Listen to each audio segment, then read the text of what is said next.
Look, I'm not here to waste your time. There are only two things you need to be aware of in this video before I list the best episodes of anime I saw this year. First, a series can only have one entry on the list, and while that made some choices difficult and probably controversial, it makes the list as a whole a lot more interesting to me. Second, the episode had to come out in 2024, but that does not mean the anime had to start in 2024. That way, some shows that hit in late 2023 can still get some shine. Now for the top 10.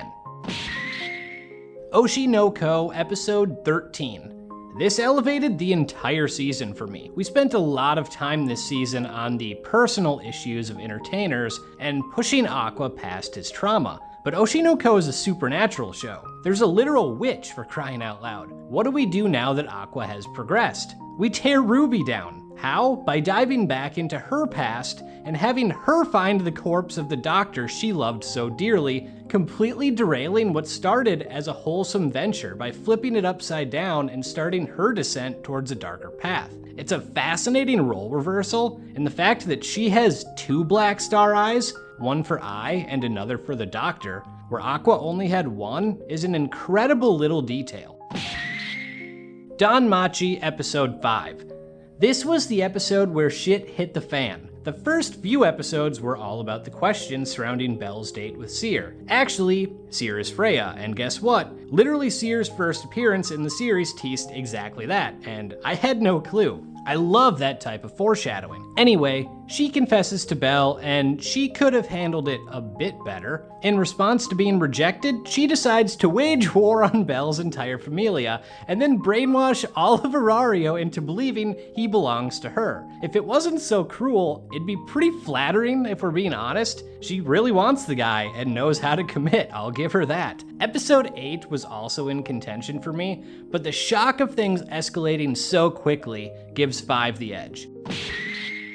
Windbreaker, episode 8. The battle between child gangs Bofurine and Shishtorin finally built up to the clash we were all waiting for. Sakura versus Togame, Edgelord versus Slow-Mo, the lead and the most villainous character in the show to date. Or was he? As we explore his past, turns out he became a necessary evil to protect his friend Choji's reputation. He doesn't do these things because he wants to, it's because he feels he has to. As the fight continues and the respect between the two grows, the Umamiya line of fights becoming conversations really starts to click, and this was a conversation worth having. Frieren, episode 21. Hey, finally my premise pays off, a 2023 anime with a 2024 episode. Though unfortunately that means episode 10, my favorite Frieren episode, didn't qualify. This probably isn't the episode many would pick, but I absolutely adore it.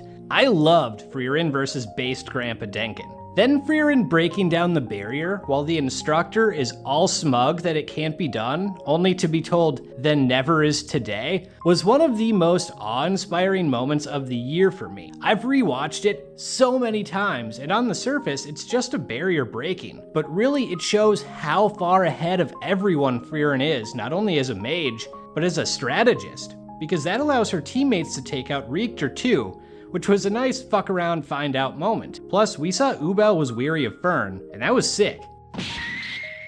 Kaiju number 8, episode 10. This was one of the hardest anime to choose a single episode from because the second half of the season had so many good ones to choose from. Really anything from 7 on would have worked, but I settled on 10 because that had the payoff we had built towards all season. Why does Kafka piss from his nipples? Seriously, Kafka revealing his kaiju form because if he didn't, everyone he cared about would have died, was a tragic way to be forced into giving up his secret. The visual of his comrades, surrounded by destruction, but all safe because of him, pointing their guns at him, was phenomenal. It was as beautifully handled as I had hoped it would be, so that's why this one gets the nod. Solo Leveling, episode 2. Episode 6 also received some consideration here, but 2 was the one that hooked me. The one that started us on the path from dweeb to OP Chad. I wish they had released this as a 2-part pilot, because it elevates an otherwise average episode 1 so much. It's the perfect setup episode for what's to come. We saw Jinu's competence despite his lack of strength. We get emotionally invested as he's forced into sacrificing himself for a group that mostly doesn't deserve it.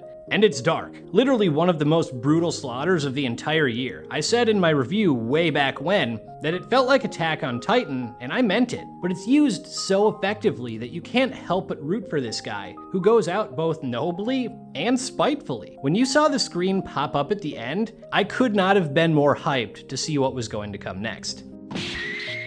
Jobless Reincarnation, Episode 22. What a roller coaster. After spending the first half of the season on Rudy's inability to get it up, I was not super optimistic for part 2. I was wrong, especially when we hit this episode. We get this epic fight where the whole group has clearly defined roles and they work together to save Rudy's mom, which we've been building towards for a while now, and they do, but at the cost of Rudy's dad, Paul. Paul sacrificed himself to save his son, and despite the remarkably disturbing image we're shown of it, he died knowing he succeeded. Tragic, but beautiful. As if that wasn't hard enough, when Zenith wakes up, she's basically a vegetable. That 1-2 combo of tragedy is not something I will soon forget.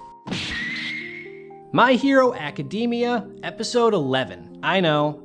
It was a really difficult call for me between 11 and 19, which is what I assume many others would have chosen, and that's fine. I slightly prefer 11, and that's why it's the pick. The entire build of the Big Three, with Nejire finally getting some backstory, all to a massive attack that simply isn't enough, only for Bakugo to go ham, get a vision scene that makes you go, hold up, is he about to die? Then they kill him. It was probably the most impactful moment I saw all season long. His mom talking about how he hates the rain, completely unaware he's a corpse, really hit me. Where they took his character from that first episode to this one moment is all-time good, and more people need to give My Hero credit for that.